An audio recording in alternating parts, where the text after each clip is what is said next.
Add करना है। सबसे पहले क्रम्बल पेपर पीएनजी, सेकंड इसमें मैं यूट्यूब का लोगो अनफोल्ड करने वाला हूँ तो यूट्यूब का logo, and third unfold effect green screen. अगर मटेरियल्स की लेयर ऊपर नीचे हो जाए तो लेयर्स में आके इसी तरह से अलाइन कर लेना। अब यूट्यूब के लोगो का ब्लेंड मोड स्लाइड कर दूंगा जिससे पेपर का टेक्सचर विजिबल हो सके, लेकिन मुझे लोगो थोड़ा डार्क लग रहा है तो एडजस्ट में आकर सैचुरेशन थोड़ा इंक्रीज कर लूंगा। हाँ अब ठीक है। अब इस इफेक्ट को सिलेक्ट करके इसके रेड कलर को क्रोमा की से रिमूव कर लूंगा। अब बस इसे एडजस्ट करना है। इसके लिए इफेक्ट के लास्ट फ्रेम पर आ जाना और पेपर पीएनजी को जूम करके दोनों साइड से बराबर कर लेना। अब क्योंकि दोनों पेपर आपस में सिंक नहीं हो रहे हैं तो एडजस्ट में आके पेपर पीएनजी की ब्राइटनेस थोड़ी कम कर देना। Now first paper unfold effect is ready. अब इसे एक्सपोर्ट कर लेता हूँ और जब तक ये एक्सपोर्ट हो रहा है अपन चलते हैं नेक्स्ट एनिमेशन पे, बंडल एनिमेशन। ये मैं बताऊं प्लीज?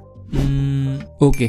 Thank you. इसे बनाने के लिए मैंने पिक्सेल लैब में कुछ एलिमेंट्स का यूज करके ये 4 पोस्टर्स बना लिए हैं। अब कैपकट में आके एक पोस्टर ऐड कर लूंगी। अब थोड़ा सा आगे जाके ये जिस पॉइंट पर आके रुकेगा वहाँ थोड़ा छोटा करके की फ्रेम लगा लूंगी। अब वापस स्टार्टिंग में आके इसको थोड़ा सा जूम करके स्क्रीन के बाहर कर दूंगी जिससे यहाँ ऑटोमेटिकली एक की फ्रेम लग जाएगा। अब इन दोनों की फ्रेम के बीच की एनिमेशन को स्मूथ बनाने के लिए इस ग्राफ में आके ईज इन टू सेलेक्ट कर लूंगी। डन। इस पर तो एनिमेशन लग गया। अब बार बार ये प्रोसेस नहीं करना है। इसी को डुप्लीकेट करके इस लेयर के नीचे ले आना है। अब कितनी देर के बाद इस पोस्टर की एंट्री करना है वहाँ इस लेयर को प्लेस कर देना है। अब इस पोस्टर से पिछले पोस्टर के ओवरलैप होने से पहले टाइम लाइन को जूम करके एक की फ्रेम लगा दूंगी और अगले की फ्रेम को रिमूव कर दूंगी। अब ये भी बन गया। इसी तरह से डुप्लीकेट करके 2 लेयर और बना लेती हूँ, फिर बताती हूँ।